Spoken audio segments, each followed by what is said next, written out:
Fala, galera que curte ortodontia.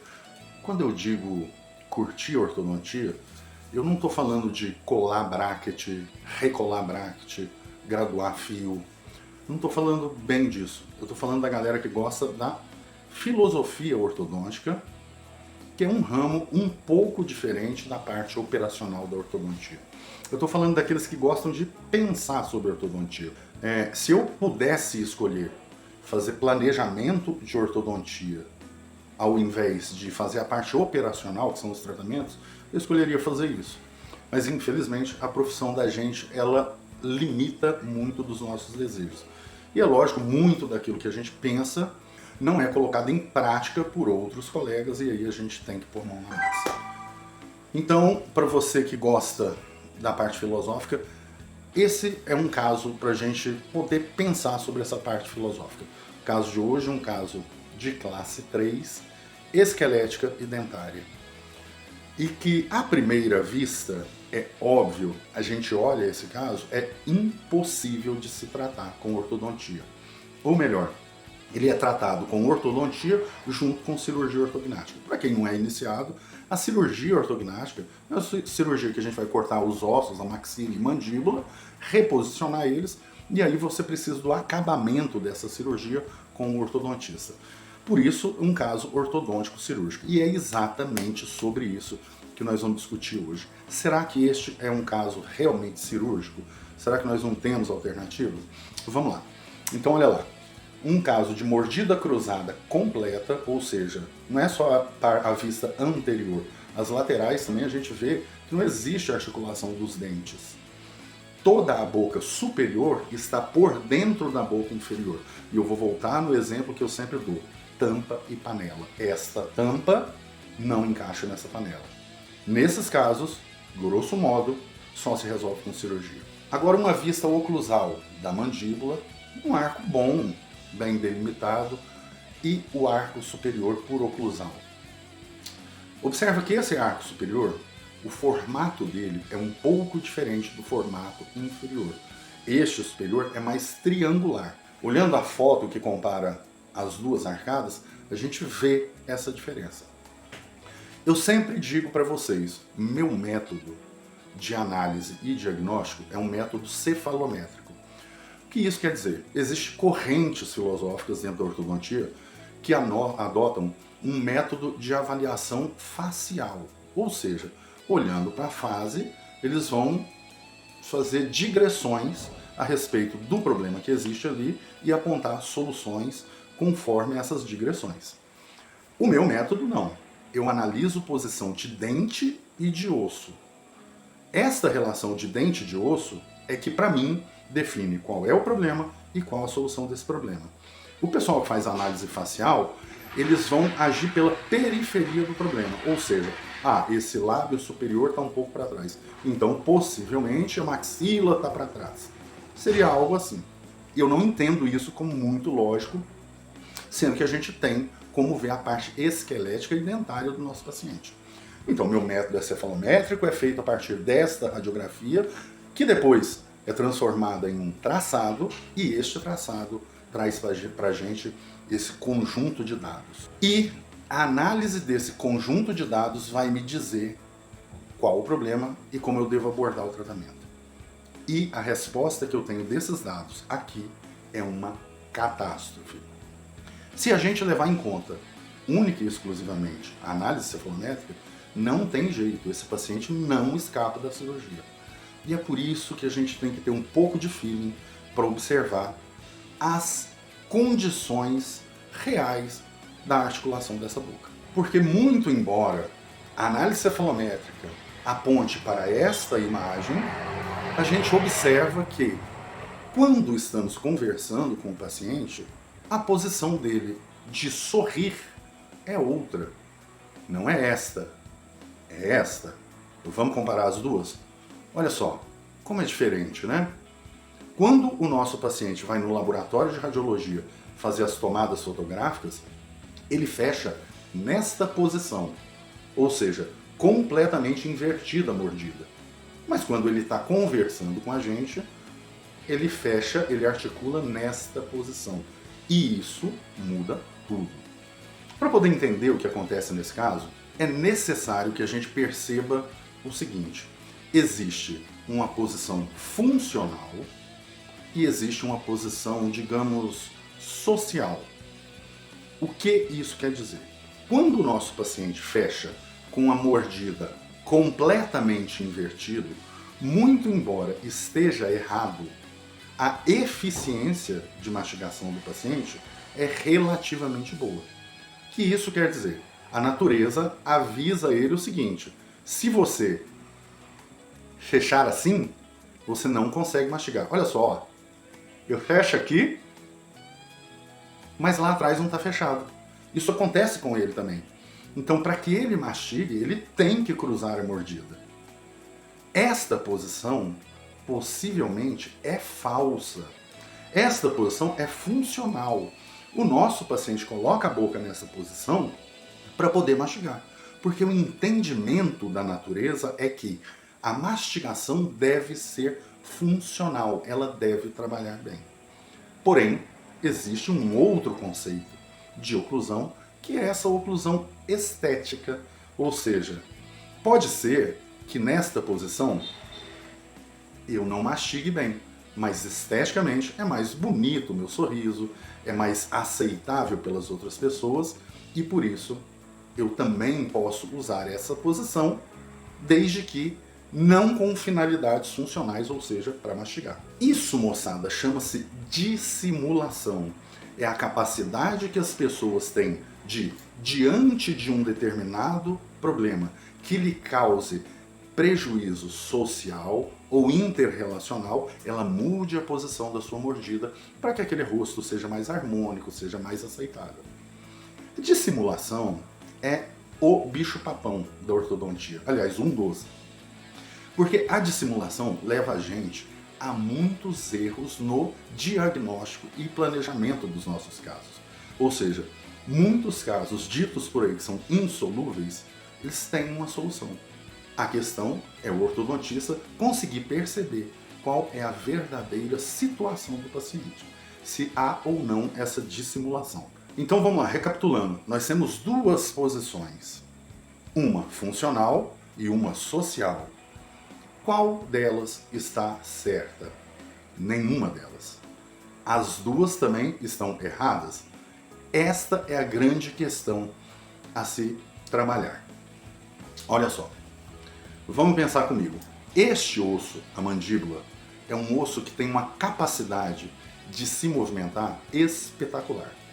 Ele pode ser movimentado para frente, ele pode ser movimentado para os lados, ele pode ser movimentado abrindo e fechando. Ele tem várias posições de movimentação, mas existe uma única posição que ele não tem liberdade, que é a posição de retrusão. O paciente nosso tem um limite de retrusão, ele tem um limite para fazer este movimento para trás. Por quê? O côndilo, que é a parte superior desse osso, que encaixa aqui na cavidade glenoide, é barrado por um maciço ósseo aqui atrás, então este é o limite que esse osso pode se movimentar. E esta posição, limite, é a posição que o nosso paciente coloca no segundo sorriso. Ou seja, todo o tempo o nosso paciente está nesta posição, porque esta posição é funcional, ele trabalha bem, mas ele consegue ir para esta posição. Ou seja, a posição verdadeira, o limite de articulação dos nossos ossos, neste caso, é este e não este. Esta posição que o paciente se apresenta é dissimulada, ela é falsa. E aí cai por terra tanto a análise que eu adoto, que é a cefalométrica, porque quando ele vai fazer a radiografia ele coloca nesta posição que é falsa e todos os meus dados estão errados. E também erra aquele ortodontista que faz a análise facial. A análise facial também diria, este caso só com cirurgia. Mas agora, eu e você percebemos que essa posição é falsa. E isso muda completamente o nosso diagnóstico. O nosso paciente não é mais assim. O nosso paciente é assim. E aí? começa a aparecer uma luz no fim do túnel. Entender a dissimulação é algo bastante complexo e que a gente gasta muito tempo da nossa vida enquanto profissional para poder entender. Se você quer entender um pouco mais desse assunto, eu vou sugerir esse vídeo que está aqui no card para você dar uma olhada. A capa do vídeo é essa, tá no YouTube. E lá no final também eu coloco a miniatura dele para você poder acessar. É uma discussão bastante bacana a dissimulação, principalmente nos pacientes classe 2, e este é um paciente classe 3, mas que também dissimula. Nós chegamos à conclusão que temos dados incorretos e que o nosso paciente dissimula a sua mordida. Por que ele dissimula? Porque ele tem a possibilidade de dissimular. Ele tem a liberdade para fazer isso aqui. Que tal, então, se a gente fizer alguma coisa que impeça o nosso paciente de fazer este movimento? Ou seja, ele se sente confortável a hora que ele mastiga nessa posição. Mas e se eu usar um artifício que não deixe ele fazer este movimento de mastigação? Por exemplo, colocar nesta região algo que não deixe o meu paciente fechar. Ou seja, ele vai fechar aqui, ele não consegue mastigar. Automaticamente, o cérebro do nosso paciente vai falar: poxa, não dá para mastigar mais aqui. Nós temos que procurar outra posição para fechar a nossa boca. E aí, progressivamente, o nosso paciente vai descobrindo que ele tem uma outra posição que não é tão boa para mastigar, mas que também pode funcionar. E ele vai se corrigindo a posição da musculatura dele. Veja bem, esta mágica que dizem que existe, vamos reposicionar o osso, vamos amoldar o osso, vamos colocar o osso em outra posição, isso não existe. Isso é uma lenda vendida como verdade dentro da ortodontia. O osso está lá e nós temos que adequar ele à oclusão que o paciente tem. Essa é a verdade. Então vamos lá, partindo daquele princípio, se eu colocar algo que impeça o nosso paciente de fechar na posição errada, ele vai ter que procurar uma nova posição. E é isso que a gente faz. Percebem lá atrás esses dois locais que estão em azul? Isso aí é uma resina que a gente coloca na oclusal, ou seja, no fechamento do dente, que impede o paciente nosso de jogar a mandíbula para frente, porque fica muito incômodo. E automaticamente ele começa a reposicionar a mordida dele. Veja só que interessante. O simples fato de colocar esses levantes lá atrás e montar o aparelho fixo superior, no mês seguinte ou 2 meses depois já traz para a gente o paciente nesta posição. E essa posição é completamente diferente da posição que nós tivemos com relação à documentação ortodôntica que veio para a gente. É um outro caso. Agora a gente consegue perceber que pode haver uma solução. Não é que o caso se tornou um caso fácil, mas é um caso que pode ser exequível agora. E, em seguida, a gente vai começar a estudar possibilidades dentro do tratamento. Por exemplo, na radiografia panorâmica, a gente vai ver que nós temos um canino inclinado nessa posição e que falta um dente aqui.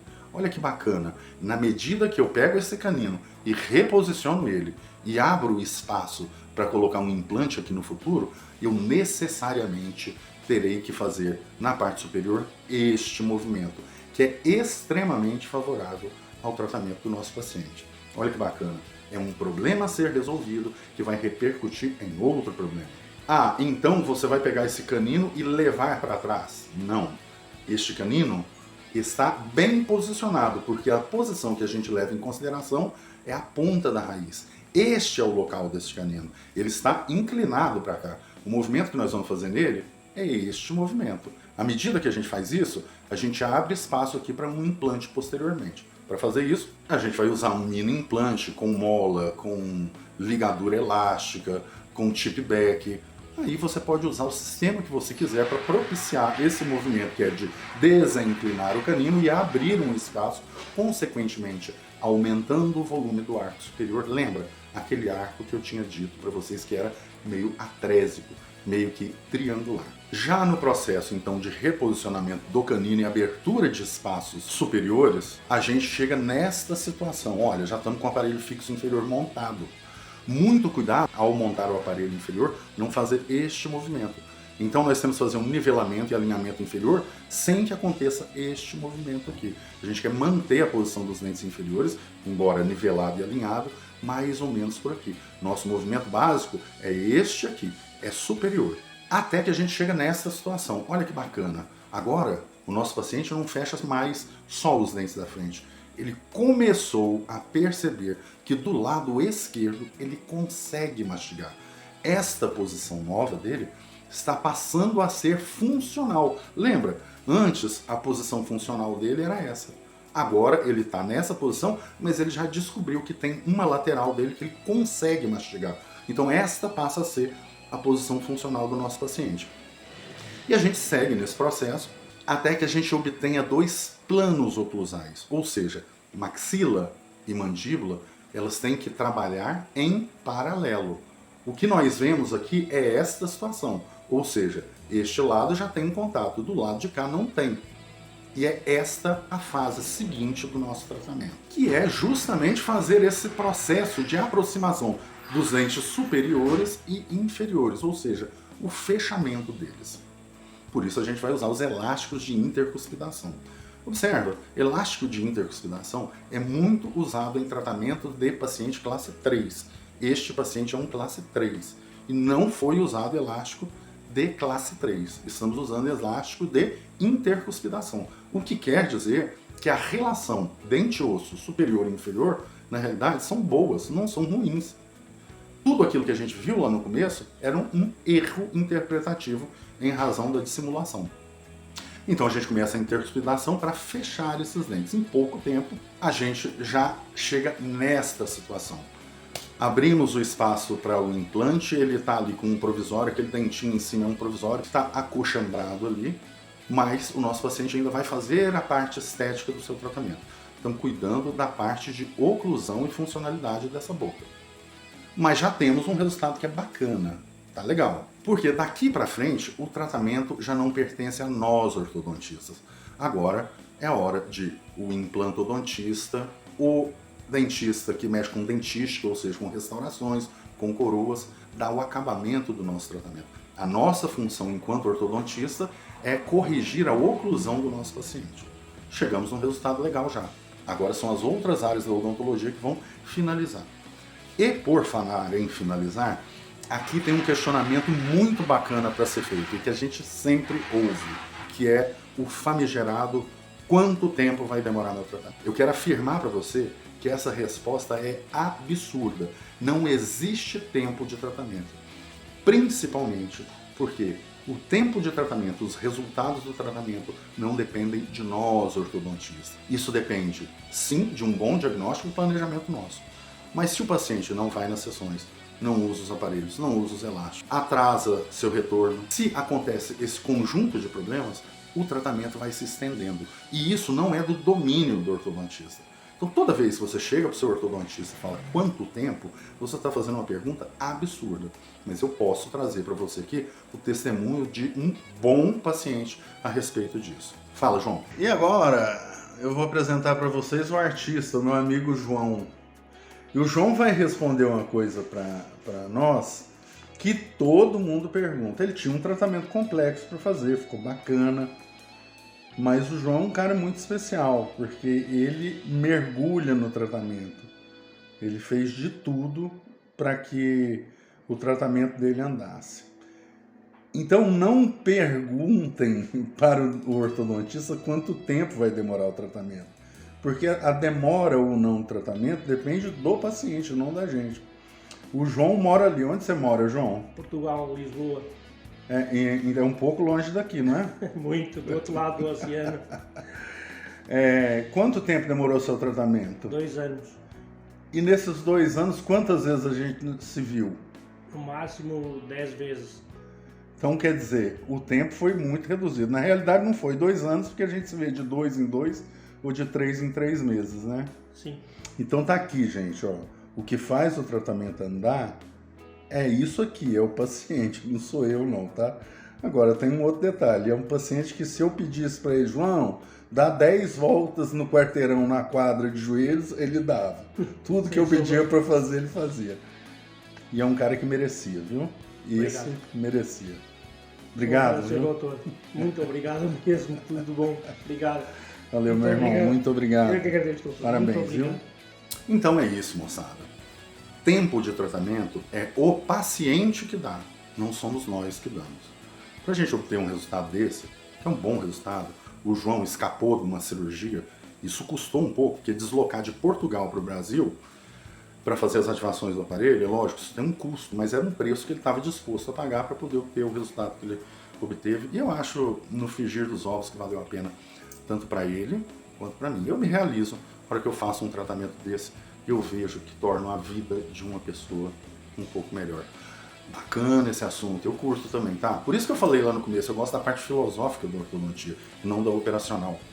Mas infelizmente a gente tem que pôr a mão na massa também. Esse é um assunto bacana, eu curti muito falar dele com vocês. Mas se você também curtiu, dá um joinha aqui embaixo, porque o algoritmo vai interpretar este como um conteúdo interessante e vai distribuir para mais gente que talvez se interesse por entender um pouco dessa maravilha chamada ortodontia. Nosso papo de hoje foi este. Um beijão para todo mundo e eu te vejo na próxima. Valeu!